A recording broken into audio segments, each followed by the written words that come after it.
It's my pleasure to have you join us today on the last edition of the show for the week. It's been an amazing time. Yesterday, we started off on a very fierce note. The chief political editor of Guardian newspaper, Mr. Tᴏɪᴛᴛᴇʀ joined me live in the studio, and together we look at some of the challenges that we're facing as a nation, especially in the area of security, food security, security of lives and properties of the people of the Federal Republic of Nigeria, especially as against the fact that President Bola Ahmed Tinubu is currently out of the country on a visit to France. And the people are still asking if the country is not safe, is there's no simple friendly economic policies, then even investors cannot have a way to survive in a country. Well, you're welcome to the show. My name is Opeyemi Akinyode, and it's my pleasure to have you join us. Don't forget, one of my favorite shows on radio, WG next week Friday would also return with Odogo Bilibili, aka the Tiki Taka Master. Don't forget, from 2:30 to 4, from 3 p.m. to 4, I will get to do that every Friday. Amazing time on radio. Well, there's so much talk about today on the show, but we'll also, partially look at the by-elections that will happen tomorrow. Well, there will be by-elections in Taraba State, in Ondo State, in Surulere, that is Lagos here, and in Kebbi State, and in Plateau State as well. There will be about 44 seats that will be contested. Both the Senate, yes, 44 will run for the by-elections. 3 will be the Senate. 4 will be House of Assemblies. I'll give you all of that. Well, there are 2 vacancies in the Senate, 4 in the House of Representatives, 3 in the House of in the state constituencies, spanning over 9 states of the Federation. Well, there would also be rerun in some local government as declared by INEC. There will be for Ebonyi South Senatorial District in Ebonyi State and Yobe East Senatorial District in Yobe State. For the House of Representatives, INEC would also conduct by-election for Akoko Northeast Northwest Federal Constituency in Ondo State. Remember, that was the seat that the current Minister of Interior, Honorable Tunji Olubunmi actually won for a second term before President Bola Ahmed Tinubu decided to nominate him to serve as a federal minister, and he's serving as the Minister of Interior. So there will be by-election to replace his seat for Akoko Northeast, Akoko Northwest Federal Constituency in Ondo State. There would also be by-election in Jalingo Yoro Zing Federal Constituency in Taraba State. There's also that of Surulere 1 Federal Constituency, Lagos State. I remember the immediate past Speaker of the Federal House of Representatives, Right Honorable Femi Gbajabiamila, represented Surulere 1 Federal Constituency, and so being the Chief of Staff to Mr. President, there would have to be a replacement for him. Well, I moved around Lagos today, visited the INEC office in Surulere. And remember last week Thursday, the head of voters education and publicity for INEC was here with us. That's Mr. Tğğᴇ, and he told us about the readiness of INEC to conduct a free and fair election in that particular House of Representatives seat. That's Surulere 1 Federal Constituency. Well, active materials have been moved to the rack centers around the Surulere local government, and everybody has been assigned to their duties. We saw police officers on ground as well, and there was of assurance that the election tomorrow will be clean guidelines. There are also that, and for Plateau State as well, there's going to be rerun for Plateau's just East Federal Constitution, and how the councillorship level, which is the ward level, or at the local government level, or at the state level, any level whatsoever, there's nothing like a simple election, because we're talking about people that are making political decisions, choosing who represents. Just the capital of Plateau State is the president of the Plateau Peace Practitioners Network. I will spend a little more time with him, more than the other spaces, because there are a lot of controversy surrounding the by-elections in Plateau State tomorrow. In fact, the People's Democratic Party State Publicity Secretary, that's I'm trying to remember his name. Mr. Honorable John Akans was, all over the place yesterday, getting really angry and lambasting the INEC officials that why was his party, the PDP, exempted from the by-election tomorrow. And it's generating a lot of issues. And funny enough, there's been some quick alliances and realignments on the plateau. The PDP is campaigning for a senatorial candidate of a particular political party, the ADP, and they're also supporting the candidate of Labour Party, which is my very good friend John Asama, for plateau from Jos East, Jos South Federal Constituency. There's so much to talk about on the show today. Mr. Tᴏɪᴛ Jacob, good evening and welcome to Lagos. Thank you very much for once again having me on the show. Yeah, first off, I'm not sure you've been with us since after the general election. At all. Okay. Yeah. That's a long time. That's almost a year now. Good to have you back on the show. Thank you very much once more. Okay. There's so much to talk about on the plateau. And the event of the last maybe 6 weeks or 7 weeks, especially from the unfortunate incident that happened, the massacre that happened on the 25th of December, down to 26th, 27th of December, that led to the reported killings of almost 200 people across 26 you for a very long time. And one of the things that I've always known you for has been the issue of aviation alignment and all of that. The crisis on the plateau had lingered on almost forever. The immediate past Deputy Speaker of the State House of Assembly Christmas celebration is only once formation of the states. Honorable Musa Ashams was also with me the previous week, and both of them made a statement which they said the enemies of plateau. Mr. Tᴏɪᴛ Jacob, you've been within that space for a while. You've visited the IDP camps. You visited communities ravaged by these unknown assassins, according to what they refer to them on the plateau. How much more do you think the government of the Plateau State over time are tolerated, in quotes, the enemies of the plateau? Let's start from there.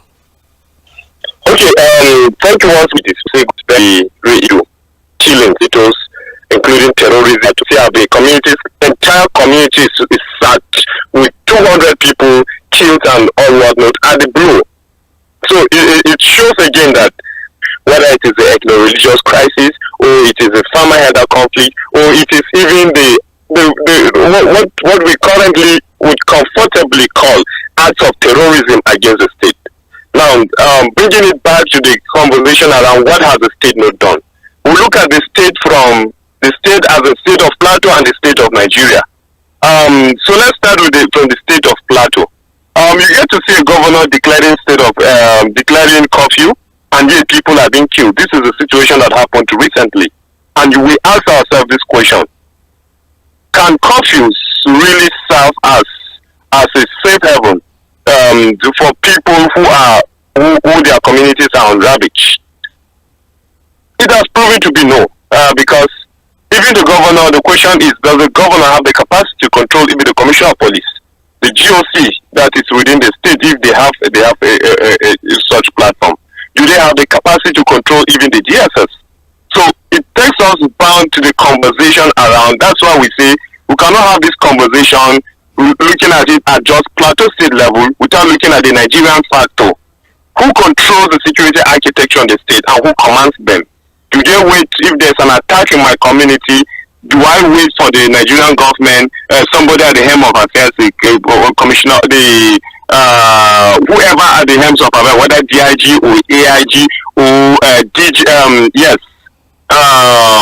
to give command before they are able to respond? Because again, we have seen attacks have been done, in fact, within the location of the 3rd Armored Division. Yet there have not been response, and there have been outcry by people. So the conversation here is, what is within the powers of the Plateau State government to do, and what is that thing that has been limited by constitutional provision? The governor declares curfew. There have been the establishment of commissions of inquiry in the state. Let me tell you, no politician and nation would have the political wherewithal to what? To implement any of those resolutions of the commissions of inquiry.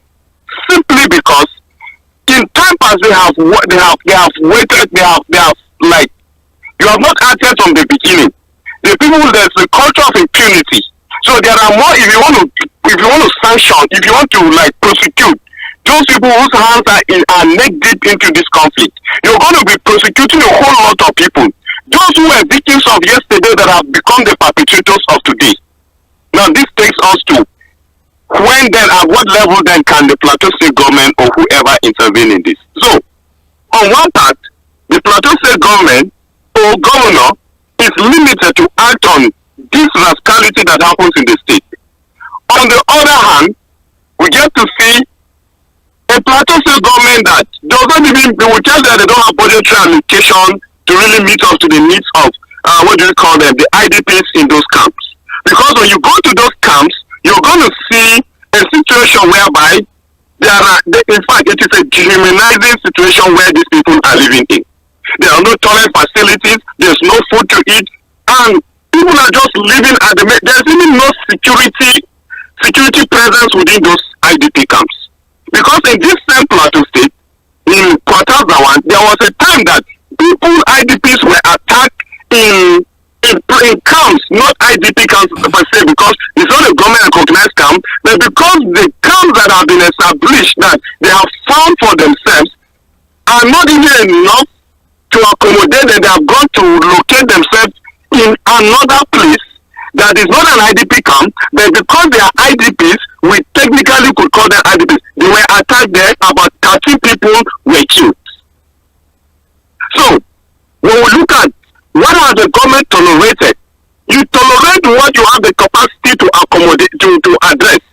When you say tolerate, we cannot just say tolerate because the Plateau State government is limited, it's handicapped to addressing this. And that is why conversation around Operation Rainbow is very, very important, and the issues around state police.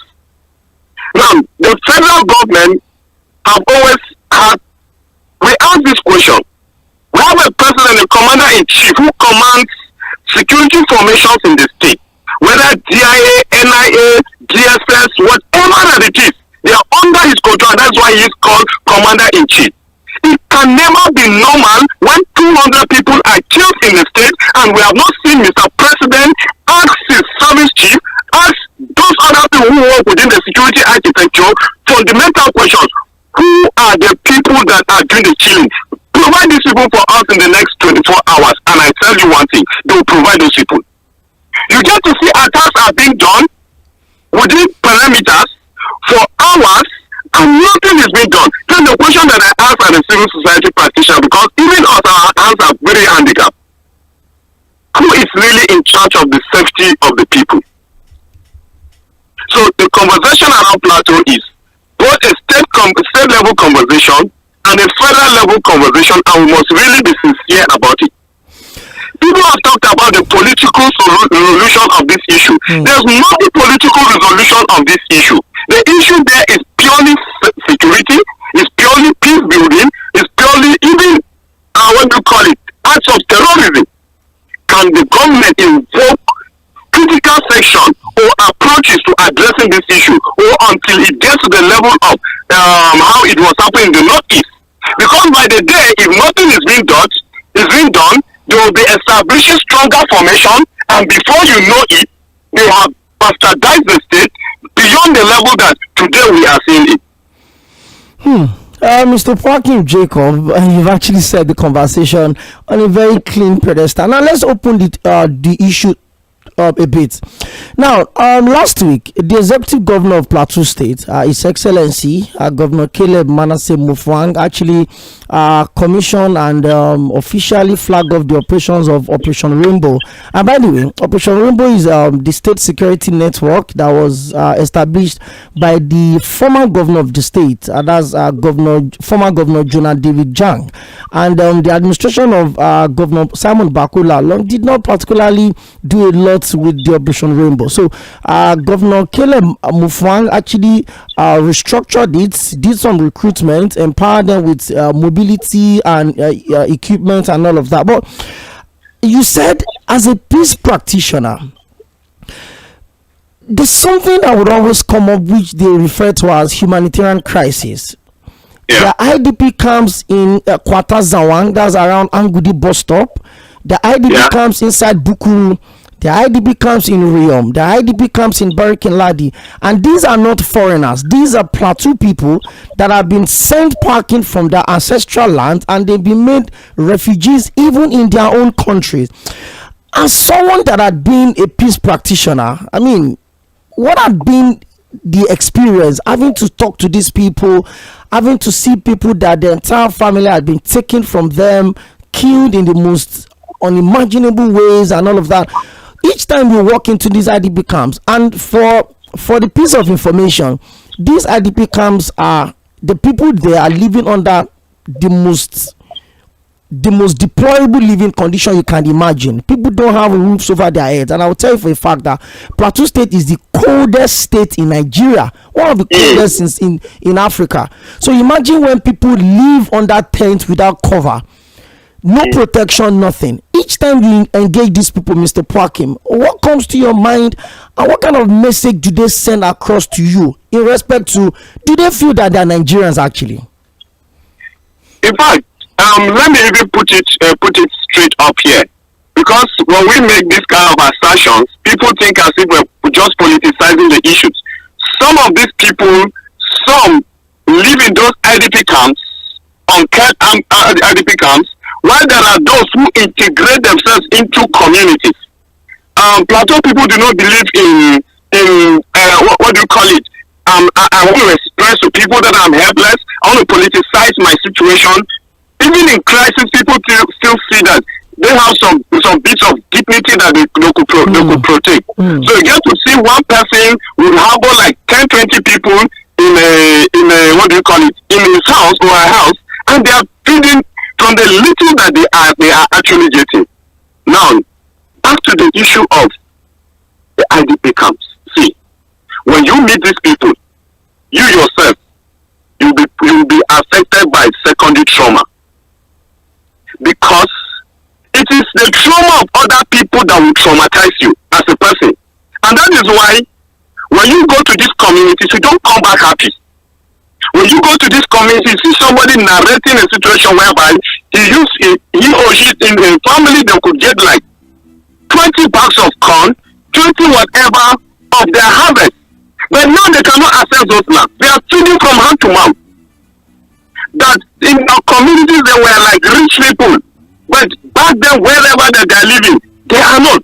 Funny enough, do you know that a lot of our children are in either Lagos, are in all those states, doing all manner of work in order to what? To survive. And their parents quietly, happily give them out, because keeping them in the house is a burden. And the Lagos, for instance, is a city to them. They are hopeful that one day they could just meet some favor and life could be better. This will tell you that people have become so helpless and hopeless that they feel that for them to leave these children for, they don't know when would their children be killed, when it's going to be their time to die. Is it not better for them to be subjected to anything that could happen outside of this state? This is a situation of things. So that in itself is a humanitarian crisis, because the future of these children are threatened. There's no food to eat, there's no dignity, feeling of dignity. We would like you to do some cover up, some journalists should come to some of those places that we call IDP camps and check what is the sanitary condition of these places. Are the conditions of, in fact, women are victims of sexual molestation in those places, because there's no strong government presence. You get to see it took a lot of time for even FEMA to go to those communities. Now, the absence of government in those places is also a trigger to even the situation that we're talking today. So, the humanitarian crisis, we want to see international organizations come to do work here, come to give humanitarian intervention. By and large, we need to see that these killings are stopped, like I have said in other platforms. We need to see the adoption of both kinetic and non-kinetic approach. While we do the legwork to appease to dialogue, to bring understanding between communities that have been segregated along religious lines, that today do not see the need to protect each other, to provide information to each other. They do not see care, they need to give care to each other. And on the other hand, we need to dialogue again for communities to see the need to serve as early warning monitors to those their communities. While the government is complementing by ensuring that terrorists do not come to attack communities while we're doing the peace and mediation work. Okay, thank you very much. We'll soon leave that part. I told you this conversation will be in two folds. We'll look at the challenges, and then we'll also talk about the by-election tomorrow, especially the exclusion of the People's Democratic Party in the election that had led to a lot of issues. The Interparty Advisory Council, Plateau State Chapter, released a statement yesterday concerning that. We'll come talk about that. Now, it seems there's some form of relative peace, or maybe peace is a bigger word. Maybe let me say there's some form of relative calmness on the plateau right now. Last week there were issues that had tribal coloration, religious coloration around it, especially in Mongu local government that happens to be the local government of the governor of the state, to the point that he immediately declared 24 hours curfew, but the curfew has been relaxed now. With the relative calmness that the state is enjoying at the moment, with the Operation Rainbow coming into full operation, what do you think should be the next line of action for the government? We've seen where the government will say the perpetrators will be brought to book. In fact, day before yesterday, the PDP governors paid a solidarity visit to the governor of Plateau State. I mean, I saw the governor of Bauchi, I saw the governor of Osun State, I saw the governor of Oyo State, or thereabout. A lot of them were in just yesterday, just to solidarize with their colleague, and also made donations. We've seen a lot of these donations. This conversation will still talk about the IDP camp, but let's talk about the relative calmness that the state is enjoying at the moment. How sustainable is this calmness, and do you think the government can still do more, especially in the area of social justice? Okay, as a practitioner in the field, peace building is a process. It does not just end in a day. And we always have told people that we need to be patient with the process, because at times it will be a forward and backward conversation. And people, because at the end of it, are people who are the beneficiaries of the peace process, or the victims of the lack of peace. We just want a fire brigade approach to the whole thing. Now, because of the antecedent, the trends of events that have happened, at times when there is relative peace, for us as practitioners, it gives room for what? Mediation. It gives room for dialogue. It gives room for the real peace work to commence. So more work is being done by colleagues. More work is done by us. We are not too sure of what the government is doing